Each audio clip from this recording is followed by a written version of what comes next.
Welcome to Gas, the true story of a toxic train derailment. I'm Ron Scholl. Last time on Gas, we concluded Part 5, Derailed, as Robert Martin resigned as EPA ombudsman rather than accept the weakening of his office. With Martin no longer on the Alberton case, the EPA Office of Inspector General later issued a final report on Alberton. We now begin the final part of Gas, Part 6, The Last Train, as Alberton spill victims seek justice and compensation in court. We begin with chapters 1 and 2. Chapter 1, Give and Take. Epigraphs. We know the inconvenience we've created for people, and we're going to be here for many, many years. We're going to take care of them and make sure things get resolved to their satisfaction. MRL President Bill Brodsky, April 14, 1996. I remember all too well those slick, well-intentioned words from men with fresh haircuts, wearing suits, soothing us, the crowd of flannel shirts, about our inconveniences in terms of time and money. Of course, they never mentioned chemical injury, chronic illness, or disability. Lucinda Hodges. During the weekend after the April 11, 1996 spill, law firms solicited victims through ads in the Missoulian. As a counteraction, MRL announced on April 15 a temporary claims center. A long-term claims office would open in Alberton after general reentry. Meanwhile, MRL covered initial medical costs as well as the practical matter of food and lodging. In the initial jockeying for the hearts and minds of spill victims, for many, MRL was seen as benevolent while attorneys were sharks.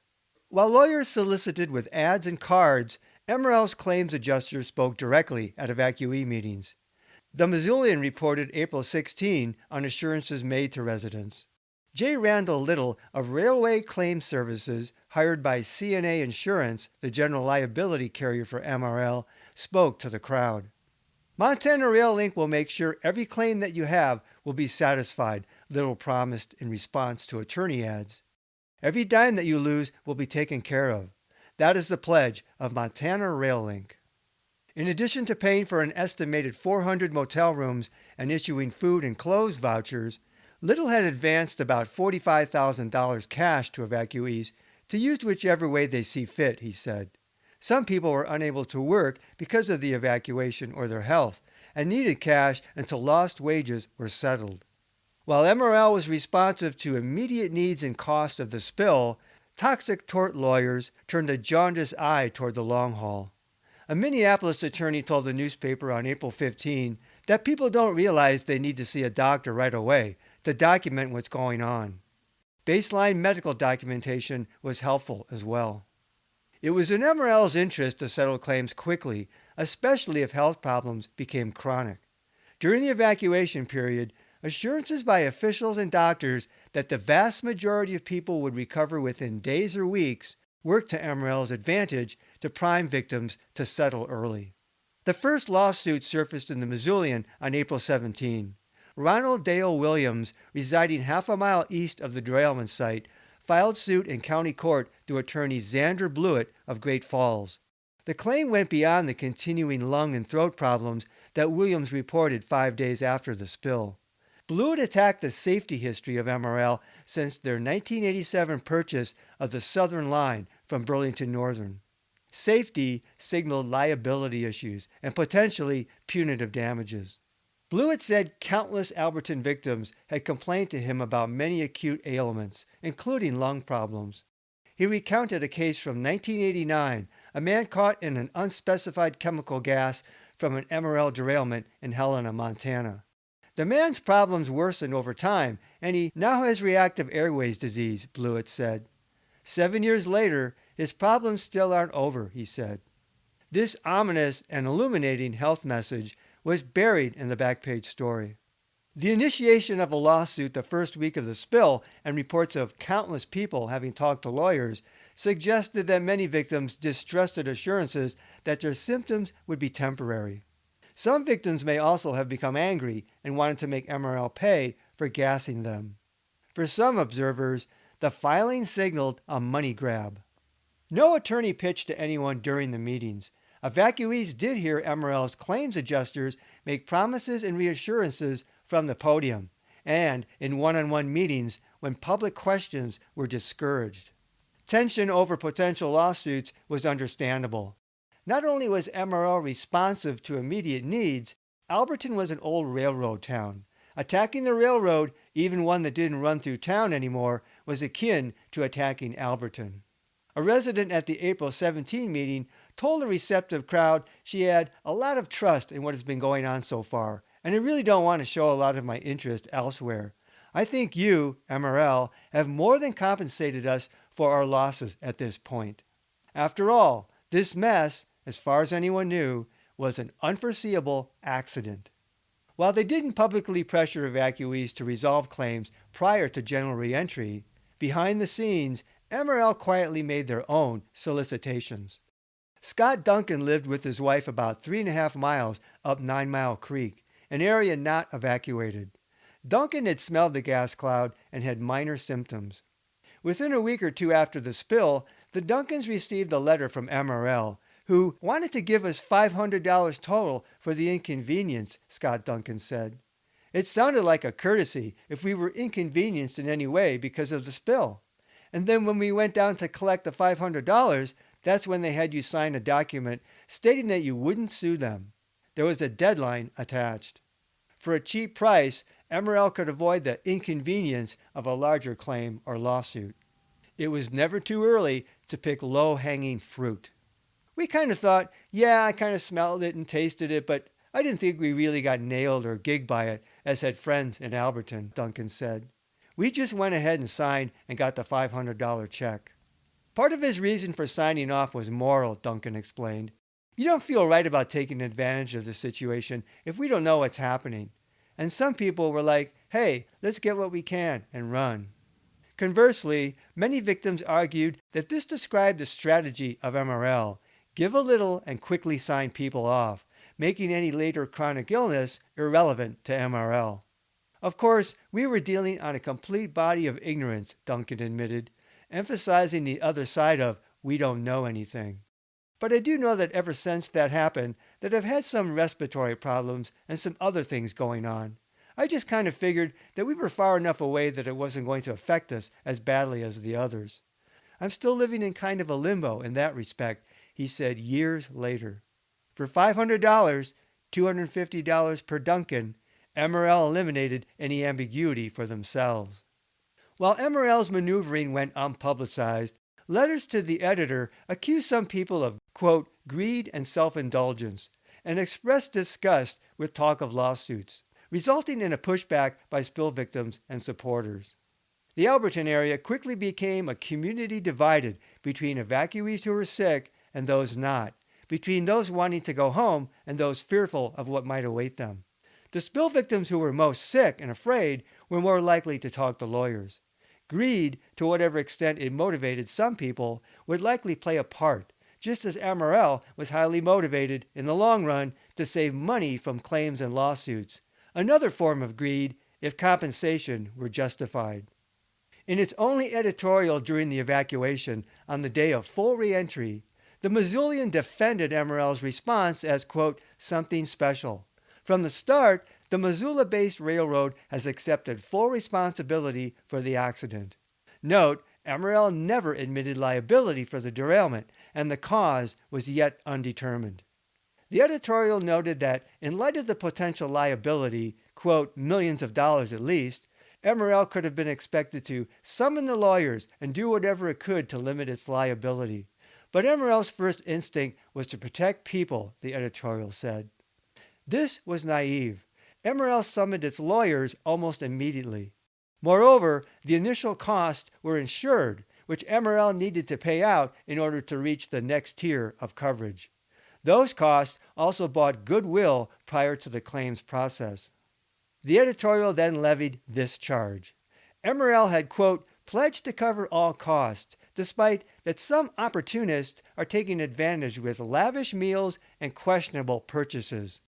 This was the most specific published allegation made concerning victims taking advantage of MRL, and the Missoulian editorial claimed it. The anonymous author, Steve Woodruff, penned most editorials, cited no source, but the allegation left a general impression of MRL victimized by petty greed. Their response has been most honorable and admirable, the editorial said. There was no mention whatsoever of victims' ongoing health concerns. By the time of general reentry, some victims had been publicly accused of being greedy for consulting lawyers, while others had been accused of taking advantage of praiseworthy MRL. In general, though, the salient legal issues would play out behind the scenes. How much was at stake? Without punitive damages or proven crime, railroads typically didn't absorb a large financial blow from a major spill. Including damage to equipment, track, lading, and the cost of clearing, MRL incurred initial costs totaling almost $4 million. MRL also paid up front for food, clothing, and housing, some medical costs, and also environmental testing, sampling, monitoring, and cleanup. Next would come individual claims and lawsuits. A later report estimated $10 million in damages. But railroads carried insurance, and offsetting any payout by MRL was an income tax deduction, as some costs could be written off. Publicly, MRL did not sound too concerned.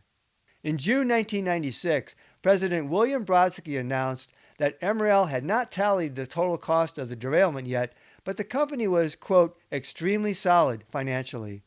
Not to mention that owner Dennis Washington had among the deepest pockets in the world.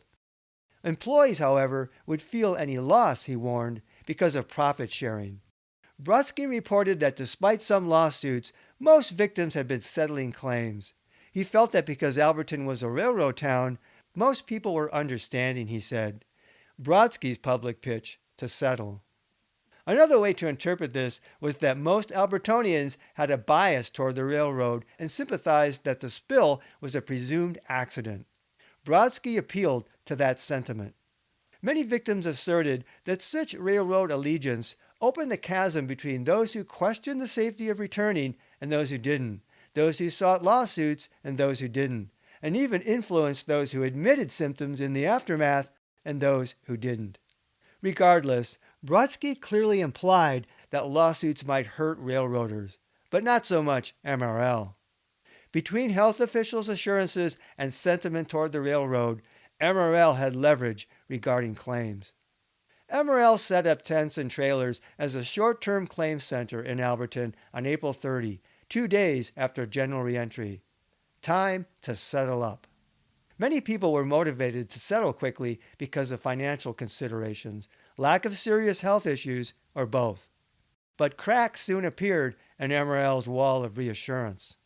On May 8, the Missoulian reported on complaints about the MRL claims process from Tamara Hatch, who wanted reimbursement for $400 worth of out-of-pocket expenses, but was told she had to accept MRL's settlement offer of, quote, well over $5,000 and sign a release form clearing MRL of all future liability.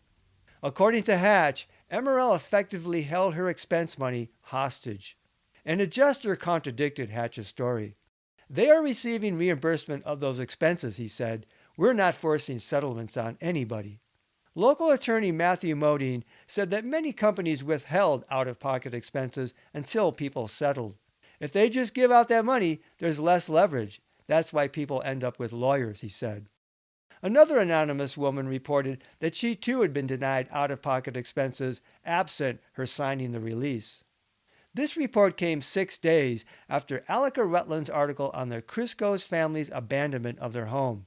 Her stories were the first and only investigations to look a bit closely at complaints of ongoing contamination and MRL's settlement process. Privately, some people would claim MRL representatives threatened to subtract expenses such as food and lodging from their settlement, in effect making them pay for their own evacuation expenses. Within a week, the Missoulian published the only opinion piece by an Alberton resident concerning the spill, by Tamara Hatch. She reiterated her claim that MRL's claims adjuster refused to give her $400 for out-of-pocket expenses without settling. She reported the conversation as following. I need the $400. That's too bad, but it's all tied together. Either you sign this paper and take the money, or you get nothing.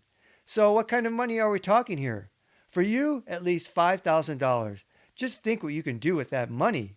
Hatch wrote, "Who is willing to guarantee that the harmful chemicals remained at the site, that the people who are ill will be okay?"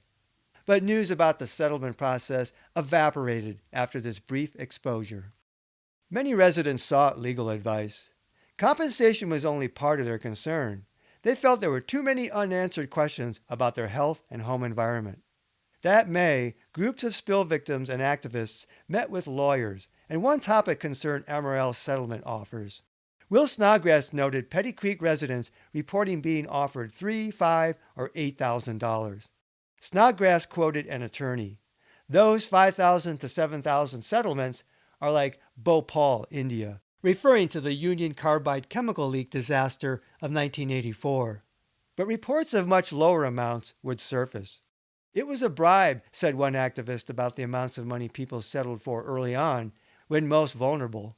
EPA's Chris Weiss reflected, "Unfortunately, the mode of operation of the rail companies following a disaster is to go in and write small checks, relatively small checks, to as many people as they can and cut them out of the liability. And I think a lot of people signed up for that sort of thing without realizing that there were long-term consequences, emotional, traumatic, and perhaps health-wise." Dr. Kay Kilburn said the purpose of pushing for quick settlement was to buy off potential litigants before they have experienced or even anticipated the extent of their health damage. If MRL's settlement strategy was smart greed, those who settled quickly thinking they were getting something for practically nothing was perhaps stupid greed. Many people took the quick money and spent it fast. At the same time that pressure was on to settle, some people indisputably committed fraud. The first person was arrested for taking advantage of MRL in early May. Anthony Infornero, possessing an out-of-state driver's license, had stayed in an MRL-provided motel, gotten meals and a clothes voucher, and was attempting to get further unspecified benefits at the Alberton Claims Office when arrested. No one could verify 2 Alberton residents he gave, among other unspecified inaccuracies attributed to him. Infernero was charged with felony theft.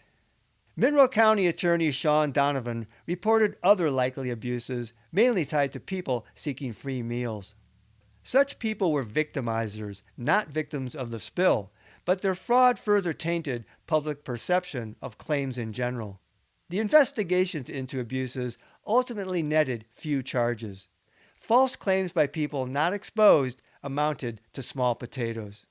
The true victims of the spill were not responsible for MRL's derailment, weren't responsible for others' fraud, and didn't deserve being labeled as greedy, no matter how well they ate, on what ultimately may have been their own dime. During the evacuation, people were treated very well, Lucinda Hodges recalled, but the perception was that we really were like on a vacation. It was easy to forget that we were there because our home had just been poisoned. The community had been poisoned. That was MRL's responsibility. Chapter 2. Claims. Epigraph. I look at Montana Rail Inc. as stealing my dream. Carol Greenwood. The railroad said that they would handle each claim on an individual basis, Lucinda Hodges recalled. Some people were treated very well. Other people were totally written off. That was the beginning of dividing people, when each person saw that they got treated differently. Hodges thought, corporate responsibility only goes as far as the insurer. And to think that when a company comes in and says, "We're local and Montanan and we'll take care of you," that's only until they go above their insurance limits. And then you're dealing with multi-level insurers from all over the world that don't care about Montana. As another level of insurance stepped in, her treatment changed. Agents lied, reneging on an agreement to get her a rental house. I learned very quickly that their word meant nothing. The long haul was very short, she said. While officials estimated that 1,000 people had been evacuated, the best database for those significantly exposed was possibly MRL's claims list. More than 2,000 individual claims were filed, plus over 200 business claims. Like everything else related to the spill, the experiences and perceptions of people settling their claims was broad and varied, and rife with complaints. For both MRL and spill victims, much was at stake. The following examples illustrate spill victims' experiences with MRL claims agents. east of the spill to Alberton.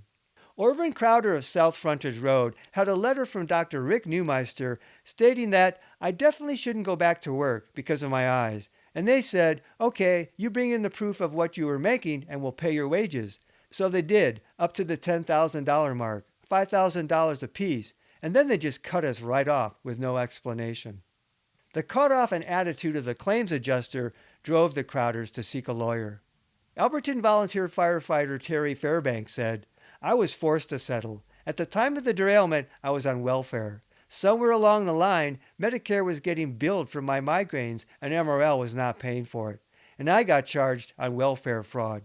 So all of a sudden, I have 2 kids, rent, medical bills, and no income, no food, nothing. So I was forced to settle.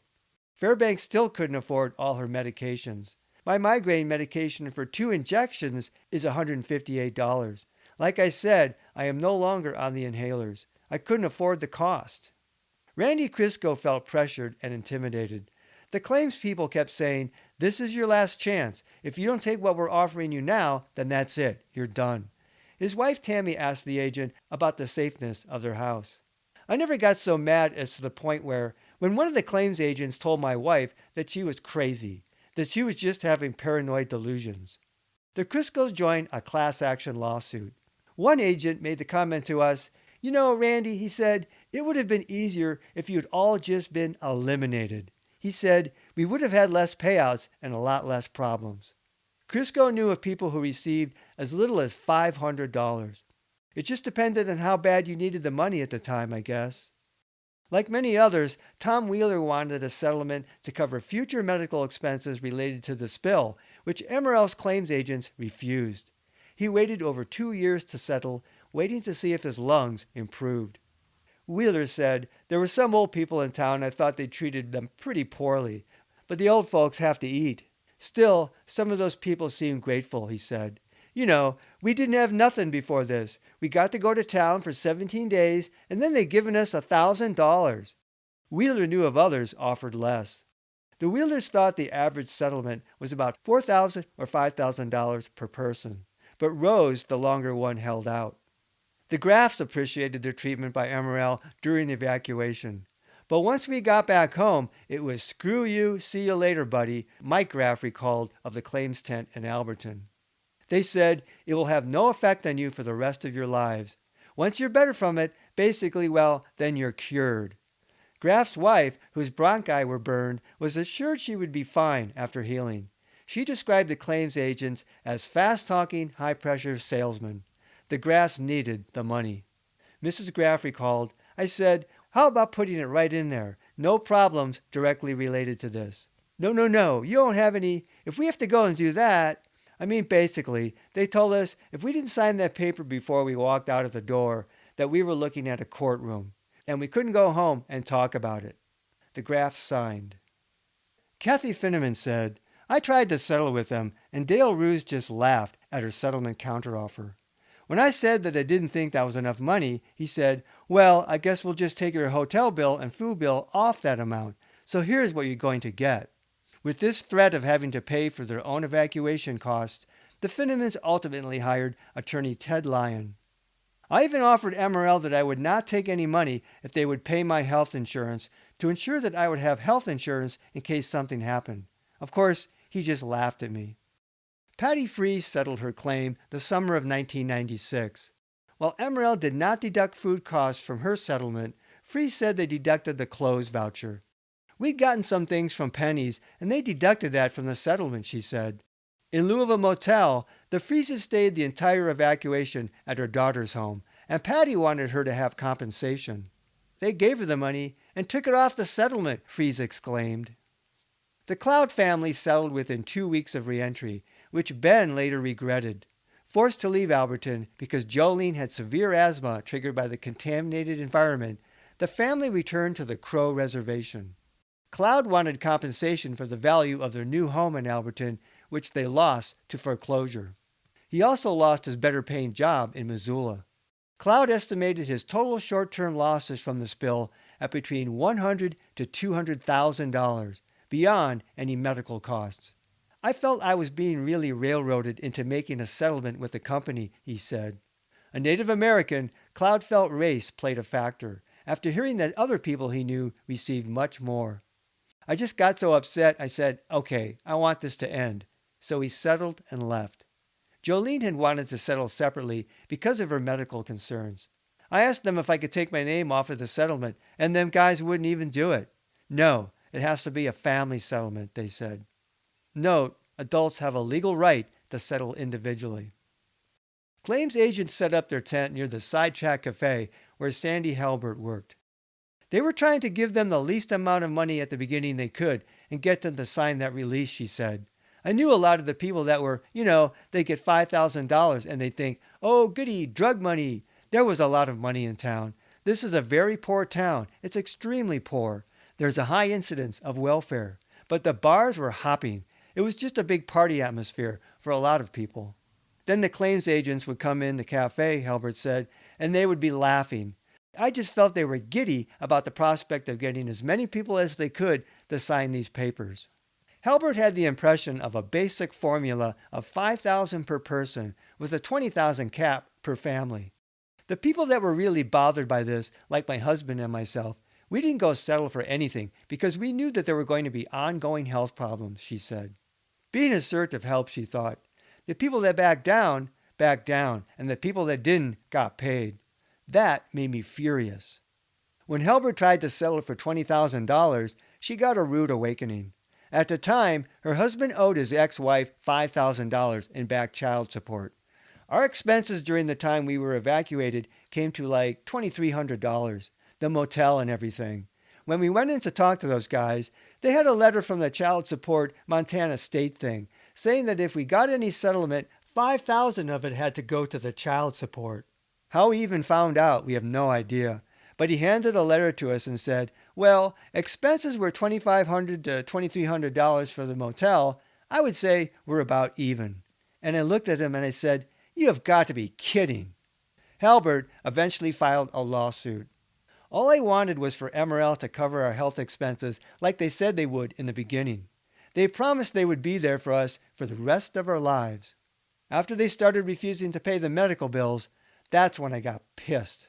They promised they would be there for the rest of our lives, Halbert said.